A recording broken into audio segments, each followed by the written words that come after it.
नेहा की शादी रोहन से हुई तो उसके मन में बस एक ही तसल्ली थी, लड़का समझदार है। रोहन एक प्राइवेट बैंक में काम करता था। तनख्वाह ठीक ठाक थी, पर इतनी भी नहीं कि हर ख्वाहिश बिना सोचे पूरी की जा सके। शादी के शुरुआती दिनों में सब कुछ बहुत अच्छा लगा। नया घर, नए रिश्ते, नई उम्मीदें। लेकिन धीरे धीरे नेहा को एहसास हुआ कि महीने के आखिर तक आते आते जेब खाली हो जाती। राशन, दवाइयाँ, बिजली का बिल और ऊपर से रोहन की माँ की बीमारी, सब कुछ मिलाकर खर्च बढ़ जाता। नेहा चाहती तो नौकरी कर सकती थी, उसके पास डिग्री भी थी, लेकिन उसने खुद ही तय किया, अभी घर को मेरी जरूरत ज्यादा है। वो चुपचाप अपने सपनों को थोड़े वक्त के लिए समेटकर घर की जिम्मेदारियों में लग गई। समय यूं ही बीतता गया। देखते ही देखते उनकी शादी को 1 साल पूरा होने वाला था। रोहन के दोस्तों और रिश्तेदारों ने जोर शोर से प्लान बनाना शुरू कर दिया। पहली सालगिरह है, धूमधाम से मनाओ, होटल बुक करो, बड़ी पार्टी रखो। रोहन बस मुस्कुराकर सबकी बातें सुनता रहा। उसके मन में हलचल थी। वो जानता था कि ये सब करना आसान नहीं है। एक रात की पार्टी पूरे महीने की शांति छीन सकती है। उसे सबसे ज्यादा डर इस बात का था कि कहीं नेहा भी इन बातों में आकर हामी न भर दे। लेकिन उस दिन जब सब लोग बैठे थे, नेहा ने बहुत सादगी से कहा, खुशियां दिखावे से नहीं बढ़ती, और जो खुशी हमारे अपने घर में मिल सकती है वो किसी होटल में नहीं मिलेगी। आप सब घर आइए, हम सब मिलकर खाना खाएंगे, बातें करेंगे, वही हमारी असली खुशी होगी। उसकी बातों में न कोई बनावट थी, न कोई मजबूरी, बस सच्चाई थी। रोहन की आंखों में उस वक्त एक सुकून उतर आया, जैसे किसी ने उसके मन का बोझ हल्का कर दिया हो।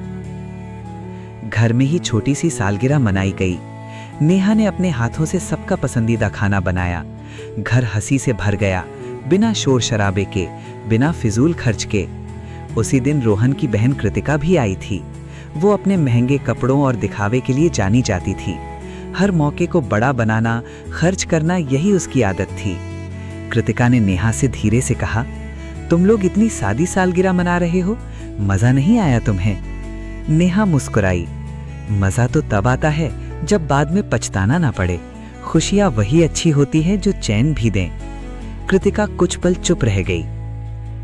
रात को जब सब मेहमान चले गए, रोहन ने नेहा को एक छोटा सा पैकेट दिया। ये तुम्हारे लिए। नेहा ने खोला तो उसमें एक सादी सी कॉटन की साड़ी थी। न कोई भारी कढ़ाई, न चमक धमक, लेकिन नेहा की आंखें चमक उठी। ये तो मेरा पसंदीदा रंग है, तुम्हें याद था? रोहन हल्का सा मुस्कुराया, महंगा तो नहीं है। नेहा ने तुरंत उसका हाथ पकड़ लिया। कीमत साड़ी की नहीं होती रोहन, उसे देने वाले के एहसास की होती है। उस पल जो दोनों के बीच खामोशी थी, वो किसी भी बड़े जश्न से ज्यादा खूबसूरत थी। कुछ दिनों बाद कृतिका अपने घर लौटी तो पहली बार उसने अपने खर्चों का हिसाब बैठाया। उसे एहसास हुआ कि वो जितनी चादर है उससे कहीं ज्यादा पैर फैला रही है, और इसी वजह से उसके घर का सुकून कहीं खो गया था। उसने उसी शाम अपने पति से कहा, शायद मैंने गलत तरीके से खुशियां ढूंढी थीं।